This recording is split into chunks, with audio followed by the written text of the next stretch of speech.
ونؤمن به ونتوكل عليه ونعوذ بالله من شرور أنفسنا ومن سيئات أعمالنا من يهده الله فلا مضل له ومن يضلله فلا هادي له ونشهد أن لا إله إلا الله وحده لا شريك له ونشهد أن محمدا عبده ورسوله الذي أرسله الله تعالى إلى كافة الناس بشيرا ونذيرا وداعيا إلى الله بإذنه وسراجا منيرا আমরা দরুদ শরীফ পড়ি اللهم صل على محمد وعلى آل محمد كما صليت على إبراهيم وعلى آل إبراهيم إنك حميد مجيد اللهم بارك على محمد وعلى آل محمد كما باركت على إبراهيم وعلى آل إبراهيم إنك حميد مجيد أما بعد فأعوذ بالله من الشيطان الرجيم بسم الله الرحمن الرحيم لئن شكرتم لأزيدنكم ولئن كفرتم إن عذابي لشديد سبحانك لا علم لنا إلا ما علمتنا إنك أنت العليم الحكيم سبحانك ما فهم لنا إلا ما فهمتنا إنك أنت الجواد الكبير اللهم اهدنا واهد بنا واهد الناس جميعا واجعلنا سببا لمن اهتدى الحمد لله ثم الحمد لله আল্লাহ জাল্লা জালালুহু ওয়া আম্মা নাওয়ালুহু আল্লাহ সুবহানাহু শানুহু অনাদি অফুরন্ত অনন্ত অসীম অপরিসীম দয়া ফজল করম আর ইহসান ঐতিহ্যবাহী দ্বীনি শিক্ষা নিকেতন জামিয়াতুল ওলিয়া ইসলামিয়া ও জামিয়া হযরত সুমাইয়া রাদিয়াল্লাহু তাআলা আনহা মহিলা মাদ্রাসার উদ্যোগে আয়োজিত আজকের এই 20 সালা আন্তর্জাতিক দস্তারে ফজিলত ও ইসলামী মহাসম্মেলনের সম্মানিত মেহমানবৃন্দ আগত উপস্থিত মুআজ্জাজ মুহতারাম প্রিয় ভাইরা আল্লাহ পাক জাল্লা জালালুহু ওয়া আম্মা নাওয়ালুহুর অনাদি অপুরন্ত অনন্ত অসীম অপরিসীম দয়া যে আল্লাহ তাআলা আমাদেরকে জাগতিক সকল ব্যস্ততা থেকে মুক্ত করে ফারেক করে দ্বীনের নিসবতে কোরআন ও হাদিসের আকর্ষণে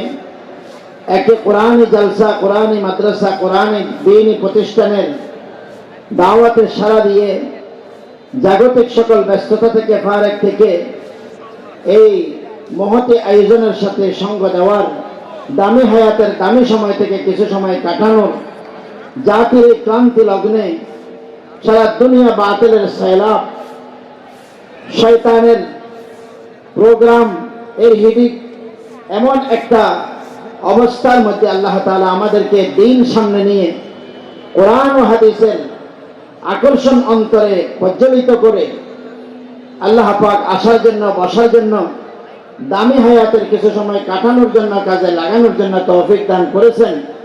এজন্য আল্লাহ তাআলার দরবারে কালিমাতুশ শুকর আদায় করি আলহামদুলিল্লাহ। আজ থেকে ১৫০০ বছর পূর্বে দু জাহানের বাদশাহ মুহাম্মদুর রাসূলুল্লাহ সাল্লাল্লাহু আলাইহি ওয়াসাল্লাম ইরশাদ করেছেন, যে এমন একটা সময় আমার উম্মতের মধ্যে আসতে আগত, যে সময়ের মধ্যে ইসলামের কোনো হাকিকতার বাস্তবতা থাকবে না, দিন বড় অসহায় হয়ে যাবে। এক অসহায়ত্বের অবস্থায় যেমন দিন এসেছিল আজ থেকে ১,৫০০ বছর আগে, আল্লাহর হাবিব বলে আবার সেরকম অসহায় হয়ে যাবে দিন। দুনিয়ার কোনো মার্কেটে, কোনো সমাজে দিনের কোনো মূল্যায়ন, দিনের আহকাম আর ইসলামের বিধিবিধানের কোনো সম্মান মানুষের অন্তরে বাকি থাকবে না। কেমন নতুন আনফিট একটা অবস্থানে দিনের গতি বিধি পরিলক্ষিত হবে, এমন একটা সময় দুনিয়ার মধ্যে আগত আসছে। আল্লাহর হাবিব সাল্লাল্লাহু আলাইহি ওয়াসাল্লাম সে কথার ইঙ্গিত দিয়ে গেছে। قال رسول الله صلى الله عليه وسلم بدأ الإسلام غريب وسيعود كما بدأ فطوبى للغرباء। আল্লাহর হাবিব মুহাম্মদুর রাসূলুল্লাহ সাল্লাল্লাহু আলাইহি ওয়াসাল্লাম ইরশাদ করেন, ও আমার উম্মত জেনে নাও, এমন একটা সময় তোমাদের সামনে আসতে আগত যে ইসলাম এক সময় সারা দুনিয়ার মানুষের সামনে এমন অবস্থানে এসেছিলেন, আগমন করেছিলেন, যে সময়টার মধ্যে ইসলাম মানুষের কাছে ফিট ছিল না। ইসলাম মানুষের কাছে এমন একটা অবস্থায় ছিল, এমন একটা পরিবেশে পরিস্থিতির মধ্যে ছিল যে ইসলামের কোনো বাস্তবতা মানুষ উপলব্ধি করতে পারে নাই। ইসলামের কোনো বাস্তবতা মানুষ উপলব্ধি করতে পারে নাই, এমন একটা সময় দুনিয়ার মধ্যে ছিল। জাবালে আবি কুবাইস পাহাড়ের উপর মুহাম্মদুর রাসূলুল্লাহ সাল্লাল্লাহু আলাইহি ওয়াসাল্লাম যখন ইসলামের বিধিবিধান মানুষের সামনে প্রারম্ভিক হিসেবে পেশ করার জন্য বললেন, হে বিশ্ব মানবতা, সারা দুনিয়ার সমস্ত শিরকি মতবাদ পরিহার করে ৩৬০ খোদা ছেড়ে এক খোদার উপর ঈমান আনো। ইয়া আইয়ুহান নাস কুলু লা ইলাহা ইল্লাল্লাহ তুফলিহুন। ৩৬০ খোদা ছেড়ে এক খোদার উপর ঈমান আনো, বাস্তবমুখী হয়ে যাও। এই কথা যখন আল্লাহর হাবিব উপস্থাপন করলেন জাতির সামনে, উম্মতের সামনে, বলে সে সময় তদানীন্তনকালের পণ্ডিত, তদানীন্তনকালের সমাজপতি, তদানীন্তনকালের মরল মতব্বর, কুরাইশি গর্বী আবু লাহাব সবার সামনে মুহাম্মদুর রাসূলুল্লাহ সাল্লাল্লাহু আলাইহি ওয়াসাল্লামকে সম্বোধন করে বলে, মুহাম্মদ, তোমার মাথা বুঝি সমস্যা হয়েছে? ৩৬০টা খোদা আমাদেরকে খানা দিতে, আমাদের সরঞ্জাম যোগান দিতে হিমশিম খেয়ে যায়, আর তুমি আসছো একটা খোদার খবর নিয়ে, একটা খোদার দাওয়াত নিয়ে। তোমার মাথায় মনে হয় সমস্যা হয়েছে। তোমার এই বক্তব্যে বাণী তো আমাদের প্রগতিশীল এই সমাজের মধ্যে অচল। নাউযুবিল্লাহ। এই কথা আল্লাহর হাবিবকে আবু জাহেল, আবু লাহাব, ইসলামের বিদ্বেষীরা, দুশমনেরা সে সময় বলেছিলেন। আর আজকের প্রেক্ষাপট যদি আমরা দেখি, আমরা একটু চোখ বুলিয়ে খেয়াল করি, তো আমাদের সমাজের অবস্থাও তার থেকে তেমন বেশি ব্যতিক্রম আর নাই। আজকের সমাজে মানুষ এক এক জিনিসের মধ্যে কল্যাণ সাধনে ব্যস্ত, মানুষ এক এক জিনিসের স্লোগানে ব্যস্ত, এক এক জিনিসের বড়ত্ব আর মহত্বের গানে মানুষ ব্যস্ত। এই সময়ের মধ্যে ইসলামের বিধান যখন মানুষের সামনে আসে, তখন মানুষ কেউ মুখে প্রকাশ করে, কেউ দিলে প্রকাশ করে, কেউ কার্যক্ষেত্রে প্রকাশ করে যে ইসলামের এই সকল নীতি কথা, ইসলামের এই সকল বিধানাবলী আমাদের প্রগতিশীল এই সমাজে নাউযুবিল্লাহ অচল। কি বলেন? এমন এক শ্রেণীর মানুষ আছে না বর্তমান সমাজে? আছে। আল্লাহর হাবিব সাল্লাল্লাহু আলাইহি ওয়াসাল্লামের এই বাণী যেন আমাদের সামনে, কিন্তু একদল মানুষ এমন আছে বর্তমান প্রেক্ষাপটে সমাজে, শহরে, নগরে, গ্রামে, গঞ্জে, লোকালয়ে, যে কোনো জনপদে, যাদের কাছে দুনিয়ার সমস্ত তাগিদের উপর, দুনিয়ার সমস্ত জয়গানের উপর, দুনিয়ার সমস্ত স্লোগানের উপর, দুনিয়ার সমস্ত দাবি দাওয়ার উপর ইসলামের বিধানের দাম তাদের কাছে বেশি। সুবহানাল্লাহ। এমন একদল খাঁটি মানুষ এখনো আল্লাহর জমিনে আছে। তাদের ব্যাপারে আল্লাহর হাবিব আজ থেকে ১,৫০০ বছর আগে বললেন, ফাতুবা লিল গুরাবা, বলে যারা অসহায়ত্বের ছানিতে এই ইসলামকে সাথে নিয়ে তারা চলে, ইসলামের বিধিবিধানকে তাদের জীবনে তারা মূল্যায়ন করে স্থান দেয়, বলে তাদের জন্য শুভ সংবাদ, তাদের জন্য জান্নাতের সুসংবাদ। সুবহানাল্লাহ। এই জন্য আমার ভাইরা, ইসলামের মৌলিকতা বুঝা, ইসলামের বাস্তবতা অনুধাবন করতে পারা, ইসলামকে নিয়ে চলার মধ্যে যে একটা মজা, আল্লাহর মালিকানা স্বীকার করে আল্লাহর হুকুমকে নিজের জীবনে বাস্তবায়ন করার মধ্যে যে একটা স্বাদ রয়েছে, এই জিনিসটা বুঝা এই সকল দ্বীনি প্রতিষ্ঠানের সাথে সম্পৃক্ত। এই জিনিসটা আঁচ করতে পারা হক্কানি রব্বানি উলামায়ে কেরামের সোহবতের সাথে সম্পৃক্ত। আমার আগে যে কথাগুলো বলা হয়েছে, উলামায়ে কেরামের সান্নিধ্য, সংস্পর্শ, দ্বীনি প্রতিষ্ঠান, মসজিদ মাদ্রাসার সাথে অন্তরাত্মার তাআল্লুক, এগুলোর সাথে সম্পর্ক, আমার জীবন ইসলামমুখী হবে নাকি আমার জীবন কুফরমুখী হবে, আমার জীবনের ধারা গতি দ্বীনমুখী হবে না আমার জীবনের ধারা গতি দুনিয়ামুখী হবে, এটা নির্ভর করে আমার মন মানসিকতার উপর, আমার মাইন্ডের উপর। আমার মাইন্ড সেটআপ যেটা হবে, এই মাইন্ড সেটআপের উপর এটা নির্ভর করবে। এই জন্য উলামায়ে কেরামের মেহনতের ফল, উলামায়ে কেরামের মেহনতের ধারা হলো আমার আপনার মাইন্ড চেঞ্জ করা, জীবনের গতি পরিবর্তন করা। এই গতি যখন আমার আপনার পরিবর্তন হবে, আস্তে আস্তে জীবনে মূল্যায়ন করতে পারবো দ্বীনকে, আস্তে আস্তে জীবনে অনুভব করতে পারবো দ্বীনের স্বাদ কি জিনিস সেটাকে। আজকে আমরা বুঝার মাথা ব্যথাও নেই, বুঝানেওয়ালাদের সাথে সম্পর্ক রাখতেও আমরা তৈরি নেই। দুঃখ প্রকাশ করে আল্লাহর হাবিবের কোন আশেক বলেছিল,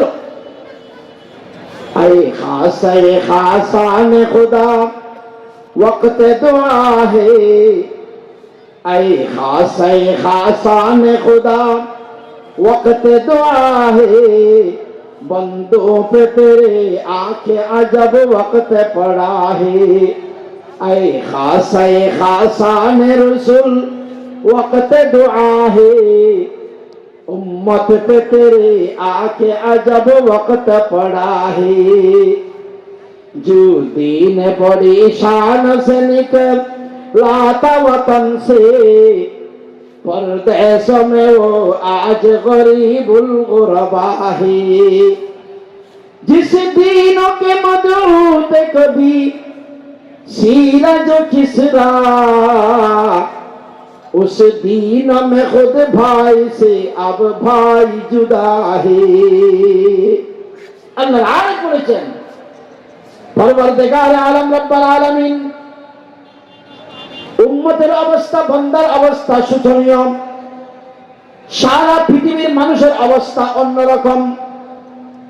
মালিকের সাথে মামলুকের কোনো সম্পর্ক নাই, সৃষ্টিকর্তার সাথে সৃষ্টির কোনো যোগাযোগ নেই।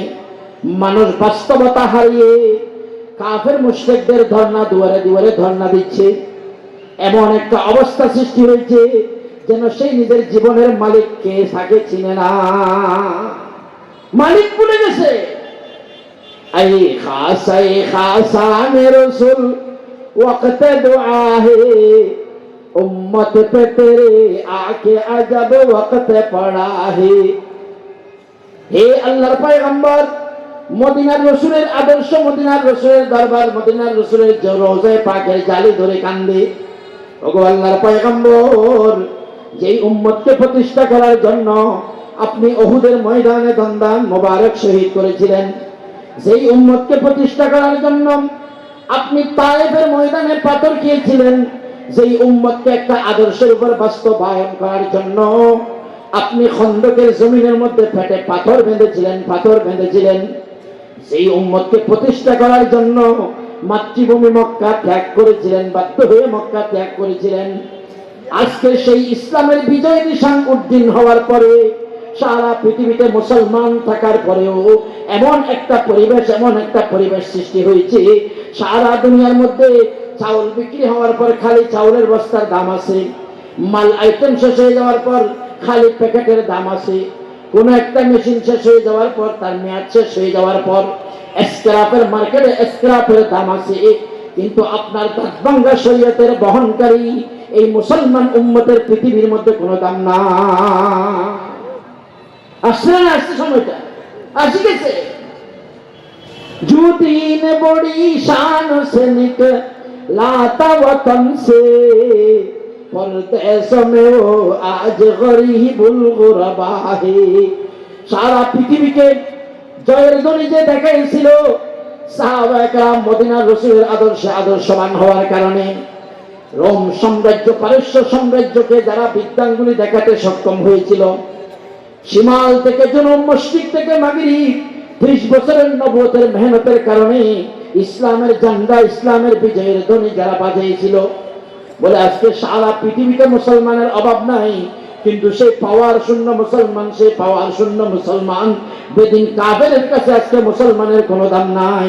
আজকে দিন বড় অসহায়, ইসলাম বড় অসহায়, মদিনার রাসূলের আদর্শ বড় অসহায়, বড় অসহায়। আমার বেডরুমে ইসলাম থাকলে আমার চাকরির অফিসে ইসলাম নাই, আমার চাকরির অফিসে ইসলাম থাকলে আমার মেয়ে, আমার যুবতী মেয়ের শরীরের দিকে তাকাইলে ইসলামের কোনো পরিচয় নাই। আমার মেয়ের কাছে ইসলাম থাকলে আমার আইন কানুন নীতির মধ্যে, আমার ব্যবসা নীতির মধ্যে ইসলামের কোনো সম্পর্ক নাই। কি বলেন, চলতেছে না চলতেছে? এক একজন এক একটা ধরে বসে আছে। চতুর্মুখী ইসলামের সাথে সম্পৃক্ততা, খালিস দ্বীন যেটাকে বলা হয়, যেটা মদিনার রাসূলের আদর্শ, যেটাকে আমার আগে হযরত বলেছিলেন, হিকমত, প্র্যাকটিক্যালি পুরো ইসলামকে নিজের জীবনে বাস্তবায়ন করা। এই মালুমাতের, এই অভিজ্ঞতা তো আমাদের নাই। এগুলা কেউ জানাই দিলে মানার মতো মন মানসিকতা আমাদের কাছে নাই। কি বলেন, ঠিক না বেঠিক?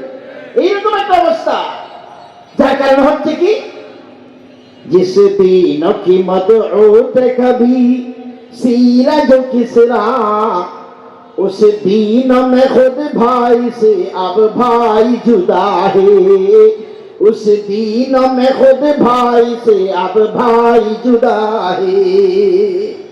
যে ইসলামের বিশ্ববিদ্যালয় সারা পৃথিবীকে এক করার জন্য ইউনিফর্ম দিয়েছিল, কাফের বাচ্চা মুসলমানের চেহারা দেখে দেখে মুসলমান হয়েছিল, সাহাবায়ে কেরামের নিঃশ্বাসে নিঃশ্বাসে হেদায়েতের বাতাস পরিচালিত হয়েছিল।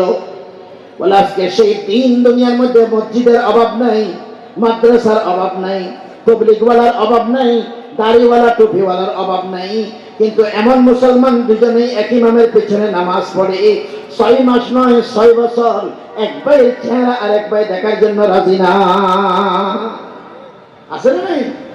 চলে না চলে সমাজে? কি সমস্যা, কোন জায়গায় সমস্যা? বলে একটা কথার মধ্যে সমস্যা হয়েছিল, সেই কথার জেদ্দরিয়া 6 বছর 2 ভাইয়ের মধ্যে নো কানেকশন, ক্রস কানেকশন, কোন সম্পর্ক নেই। কি বলেন, আমরা তো মনে এগুলোর থেকে মুক্ত নাকি? जिस दीन के मदऊत कभी सीरा जो किसरा, उस दीन में खुद भाई से अब भाई जुदा है, उस दीन में खुद भाई से अब भाई जुदा है। হাকিকতের বাস্তবতার সাথে আমাদের সম্পৃক্ততা নাই। দিন কোথায় আমি কোথায়, কোরআন কোথায় আমি কোথায়, ইসলাম কোথায় আমি কোথায়, আল্লাহ কোথায় আমি কোথায়। স্লোগানে কিছুর অভাব নাই, বুলিতে মুখে সব আছে, বাস্তবতায় কতটুকু আছে? আল্লাহু আকবার। দিন পরিবর্তন করা, জীবন পরিবর্তন করা, মন মানসিকতা পরিবর্তন করা, এটাই হলো ইসলামের মৌলিক ডিরেকশন, ইসলামের মৌলিক দিক নির্দেশনা। এটার জন্যই মদিনার রাসূল এত মেহনত করেছেন, 23 বছরের ধারাবাহিক মেহনত পরিচালনা করেছিলেন শুধু মানুষের মাইন্ড চেঞ্জ করার জন্য। বুঝ উপলব্ধি যেটা মানুষ দিলে দিলে 1000 বছরে, 100 বছরে, 610 বছরে যে বাতিল মানুষের অন্তরকে গ্রাস করেছিল, সেটার থেকে পরিত্রাণ দিয়ে জাতিকে নিরঙ্কুশ নিষ্কলুষ একটা মন মানসিকতা, একটা চেতনায় উজ্জীবিত করা, এটা ছিল মুহাম্মদুর রাসূলুল্লাহ সাল্লাল্লাহু আলাইহি ওয়াসাল্লামের একমাত্র জীবনের নীতি দ্বারা। সুবহানাল্লাহ। আজকে সেটার সাথে আমাদের আদৌ সম্পর্ক আছে বলে নাই না বললেও আছে বলাটা বড়ই দুষ্কর হয়ে পড়েছে। সম্পর্ক নাই না বললেও আছে বলাটা বড় দুষ্কর হয়ে গেছে। গত বছরও এসেছি, এবছরও এসেছি, সামনেও আসতেছি, হুজুরদের সাথে যোগাযোগ করতেছি, কিন্তু আমার পরিবারে আমি কতটুকু পরিবর্তন সাধন করতে পারছি? এই মাহফিলগুলো উদ্দেশ্য তো সেই জায়গায়। কি বলেন, উদ্দেশ্য পরিবর্তন। উদ্দেশ্য কি? পরিবর্তন। আমি বলি অনেক সময়, উজু বানাইছে 2 জন, কয়জন? 2 জন। বুঝতেছেন আমার কথা? শেষ করে দেব অল্প। দুইজন উজু করছে, উজু করি ঠান্ডা পানিতে শীতের দিন, ঘরের দিকে যাওয়া, মসজিদের দিকে যাওয়া, বেশ কম হয়ে গেছে। একজন মসজিদে গিয়ে পিছনে দেখে আরেকজন নাই। কই?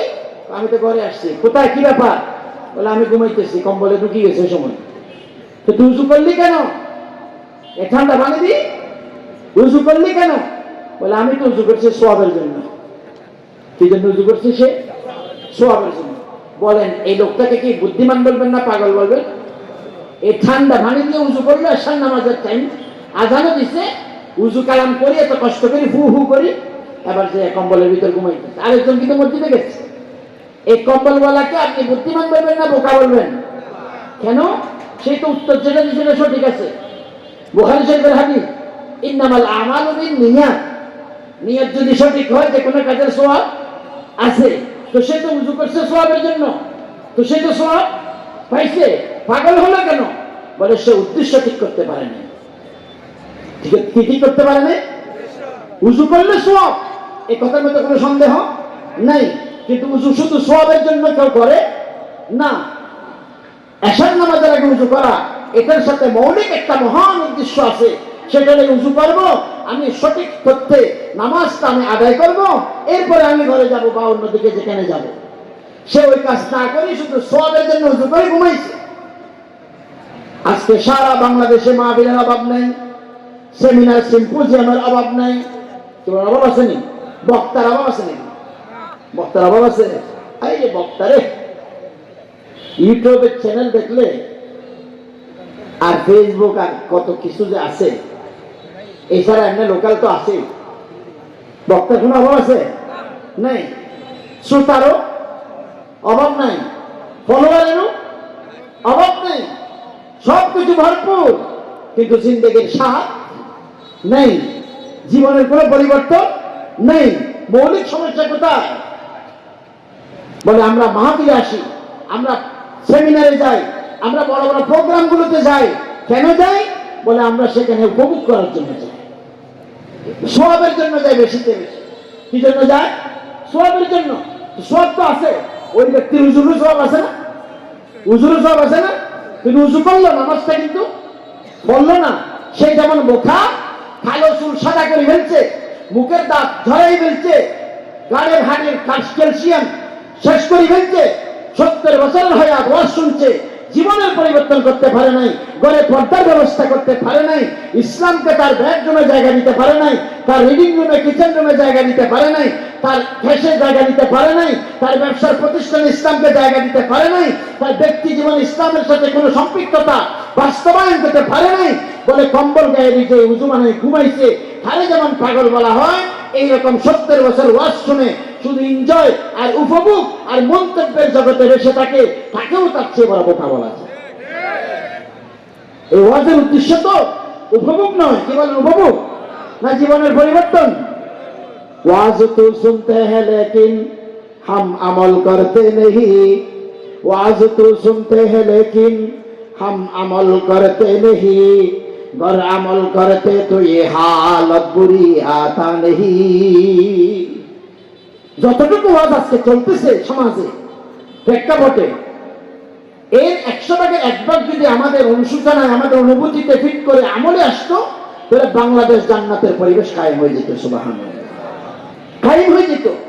আর আল্লাহ তাআলা বলেন, বান্দা আমি তো তোমাকে জমিনের মধ্যে পাঠিয়ে আমি তো চেয়ে আসি, সিসি ক্যামেরা, কন্ট্রোলিং ক্যামেরা পর্যবেক্ষণ করতেছে। বান্দা তোমার জীবনের গতির উপর আমার ফয়সালা হবে। তুমি হাই হুতাশ করে কোনো লাভ? আল্লাহ তাআলা চাইলে পারেন না 1 সেকেন্ডে পুরো দুনিয়াকে জান্নাত বানাইতে? কি বলেন? পারে না? পারে না?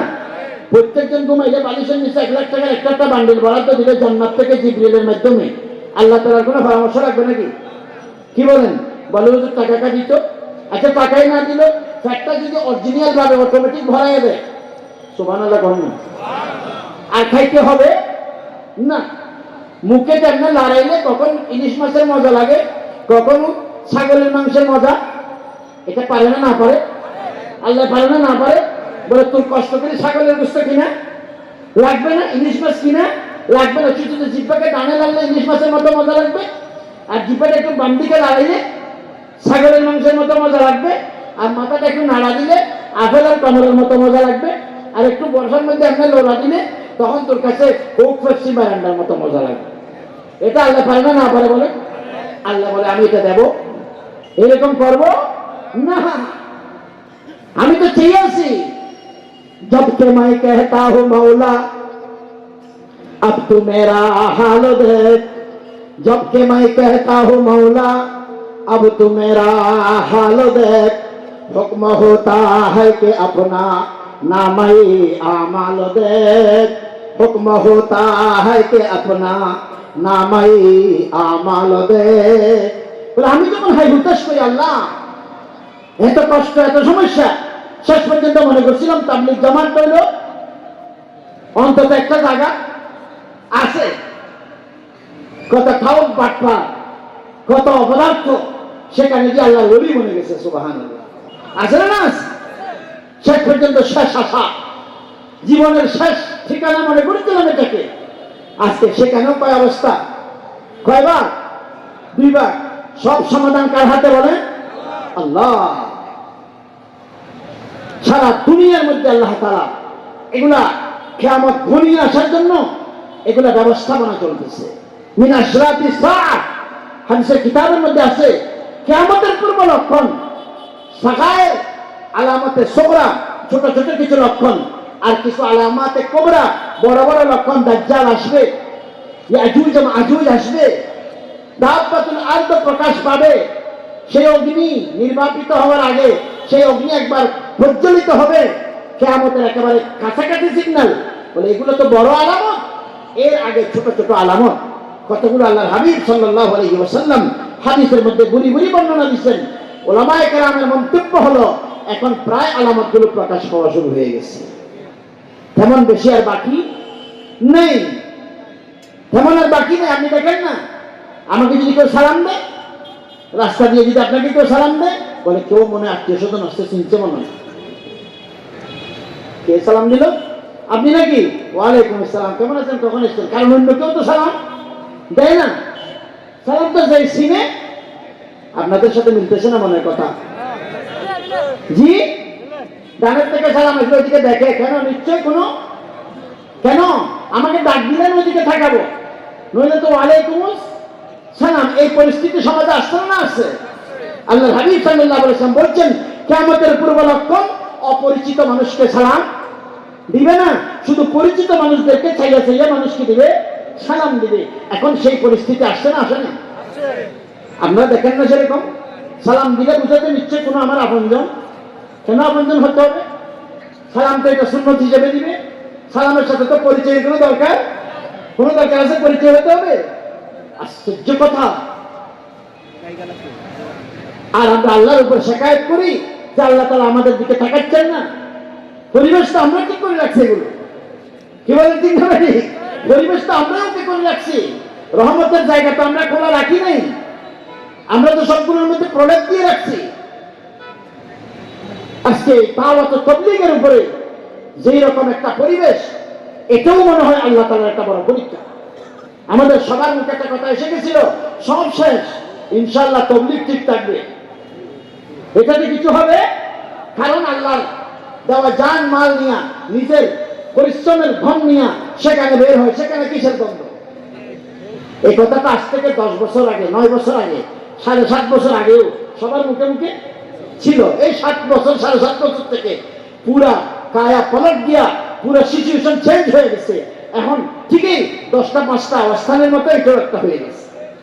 আমি তো বলি সাত যদি চায়, এই পুরা দুনিয়ারই সমস্যার সমাধান 1 মিনিটের ব্যাপার। ঠিক না? বলেন না? আমি আজকে জুমার সময় এক জায়গায় বলছি, ওখানে নারায়ণগঞ্জে, কালকেও বলছি, এটা আমার মনে আসলো যে ও চাইলে 1 সেকেন্ড ব্যাপারে চায়, শুধু একটা কাজ করা, এবং সেটা হাদিসের আমলও, সেটার মধ্যে রাসূলের আদর্শ আছে। হুদায়বিয়ার সন্ধি, আপনাদের কষ্ট হইতেছে মনে হয়? হুদায়বিয়ার বয়ান তো সব শুনে ফেলেছেন, আমি আপনি কিছু আলোচনা হুজুরের মহব্বতে আসি। আল্লাহ কালকে পেশা হুজুর আসলে শুনবেন ইনশাআল্লাহ। কি বলতেছিলেন? হুদাইবিয়ার সন্ধির মধ্যে এটাও সবাই জানে, আমি শুধু ইয়াদ করে দিচ্ছি। হুদাইবিয়ার সন্ধির মধ্যে যখন চুক্তিপত্র হইল তখন দুই পক্ষের লেখালেখি শেষ, নিচের সাইন লিখবে পক্ষ, প্রথম পক্ষ অমুক, দ্বিতীয় পক্ষ অমুক। এখানে এক পক্ষে লিখছে মুহাম্মাদুর রাসূলুল্লাহ, এক পক্ষে কি লিখছে মুহাম্মাদুর রাসূলুল্লাহ, আর এক পক্ষে কুফারে মক্কা, মক্কার কাফেররা। এবার একটা পড়ালেখা হওয়া শেষ হওয়ার পর এলা পড়ি শোনাচ্ছে, শুনাইয়া এক পক্ষের কথা লেখার পর দুই পক্ষের নাম লিখছে, ওখানে লেখে মুহাম্মাদুর রাসূলুল্লাহ, এক পক্ষের নাম মুহাম্মাদুর রাসূলুল্লাহ। সবাই দাঁড়িয়ে গেছে কাফেররা, এটা কি লিখলেন? মুহাম্মাদুর যদি রাসূলুল্লাহ হয় তাহলে দ্বন্দ্ব কিসের? আমরা তো এটাই মানি না যে যদি রাসূলুল্লাহ হয় তাকে তাহলে দ্বন্দ্ব কিসের? এত চুক্তির দরকারটা কি? আমরা তো রাসূলুল্লাহ মানি না। কাফেররা যখন এটা একটু দিল, আল্লাহ কিতাবের মধ্যে আছে, ঘুমের থেকে একটু জাগান না হওয়া দরকার আমাদের। আল্লাহ রসুল বলল ঠিক আছে, রাসূলুল্লাহ শব্দ যেটা আছে সেটা কেটে দেওয়া হোক। আল্লাহ রাসূলুল্লাহ শব্দটা কেটে দেওয়া হোক। আচ্ছা, ওই চুক্তিপত্রের কাগজের একটা সারি থেকে, একটা লাইন থেকে যদি রাসূলুল্লাহ শব্দ কাটি দেয়, আল্লাহ রসুলের রিসালাত আল্লাহর আরশ থেকে কি কেটে যাবে? বুঝেন না কথা? বুঝেন না মনে হয়? আল্লাহর আরশ থেকে কি কেটে যাবে? যাবে না। কিন্তু সাময়িক ফিতনা নিরসন করার জন্য, সাময়িক বিশৃঙ্খলাকে কন্ট্রোল করার জন্য, পরিবেশ নিয়ন্ত্রণ করার জন্য আল্লাহ রাসূলুল্লাহ সাল্লাল্লাহু আলাইহি ওয়াসাল্লাম কোন জায়গায় হাত দিলেন যেটার মধ্যে কোনো সংস্কারের সুযোগ নেই। আল্লাহ রসুলকে আল্লাহ রিসালাত দিছে, এখানে মডিফাই করার কোনো সুযোগ আছে? বলেন আছে কোনো সুযোগ? এখানে কিছু হেরফের করার, কিছু এদিক সেদিক করার কোনো সুযোগ কারো আছে? খুদ আল্লাহ রসুলের আছে? নাই। কিন্তু আল্লাহ রসুল বললেন কি, যে এটা কেটে দিলাম, কেটে দিলাম। হযরত আলী রাদিয়াল্লাহু তাআলা আনহুকে বলে যে কেটে দাও। চুক্তির লেখক ছিলেন রাইটার হযরত আলী রাদিয়াল্লাহু আনহু, বলে কেটে দাও। আলী বলে আলীর কলমে মুহাম্মাদুর রাসূলুল্লাহ লিখতে পারে, রাসূলুল্লাহ আলীর কলমে কাটতে পারে না। তো আল্লাহ রসুল বললেন ঠিক আছে, রাসূলুল্লাহ কোথায় আমাদের দেখাই দাও। আল্লাহ রসুল তো আক্ষরিক জ্ঞানের সাথে সম্পর্ক নাই, ঐশী জ্ঞানের সাথে সম্পর্ক। লিখা থেকে পড়ে না, আর থেকে যেটা ঢেলে দেওয়া হয় সেটা তার জবান দিয়ে বের হয়। সুবহানাল্লাহ, সেটা জবান দিয়ে বের হয়। হযরত আলী দেখাই দিল এখানে ব্লকের ভিতরে এটা রাসূলুল্লাহ, আল্লাহ রসুল এটা কেটে দিল। হে সাদকে বলি আমি, তুমি এখান থেকে যদি শিক্ষা গ্রহণ করো, তুমি আজকে বিশ্ব আমির, তুমি আজকে আমির, এই কথা তোমার রগে রেশায়, তোমার পশমের গোড়ায় গোড়ায় এমন ভাবে ফিটিং এর সেটিং হয়ে গেছে যে তুমি এটা না করার কোনো সুযোগ, তুমি না করার জন্য কোনো অবস্থানে তৈয়ার নেই। রাসূলুল্লাহ সাল্লাল্লাহু আলাইহি ওয়াসাল্লাম যদি কাফেরের পরিবেশ রক্ষার জন্য, কাফের আর মুসলমানের বিশৃঙ্খলা দমন করার জন্য রাসূলুল্লাহ শব্দটা সাময়িক কিছুক্ষণের জন্য সেখানে কলম দিয়ে কেটে দিতে পারে, তুমি তোমার আমিরগিরি, বিশ্ব আমির, এই কথাটা তুমি অনলাইনে আসিয়া, তুমি সমস্ত মিডিয়ার সামনে আসিয়া এই কথা যদি বলো যে আমি ইলিয়াস রহমতুল্লাহ আলাইহির রক্ত, আমি হযরত ইউসুফ, হযরত হারুন রহমতুল্লাহ আলাইহির রক্ত, সেজন্য তবলীগ হলো মহত্ব আর ভ্রাতৃত্বের সোপান, আমি এই ভ্রাতৃত্ব রক্ষার্থে আমি আমির, ঠিক আছে, আমি কিছুক্ষণের জন্য, আমি শান্তি রক্ষার জন্য আমি আমিরগিরি ছেড়ে দিলাম, এই কথা বললে কি তোমার উপর আসমান ভেঙে পড়বে? আসমান ভেঙে পড়বে এই কথা বললে? এতটুকু কাজ তুমি করতে পারতেছো না, আমরা কিভাবে ফতোয়া দিব তুমি হকের উপর আছো? শুধু এক পক্ষে একতরফা কথা বললে তো হবে না। অনেক ভাইরা এখলাস বলা আছে গ্রামে গঞ্জে দেখি, তারা সাত অনুসরণ করতেছে, কিন্তু তারা চিল্লা তবলিগ সব কিছু করতেছে, তারা এই কথাগুলো শুনতেও রাজি নেই, আঙ্গুল দিতাকে খায় না, আঙ্গুল দিতাকে কয় না আমরা বুঝতে রাজি নেই। ইলিয়াস রহমতুল্লাহ আলাইহির রক্ত, আর ইলিয়াস রহমতুল্লাহ আলাইহির রক্ত, নূহ আলাইহিস সালামের রক্ত, দেখো হযরত নূহ আলাইহিস সালামের রক্তের অবস্থা, চৌকে নারা তবিয়ত বে হুনর বুদ পয়গম্বর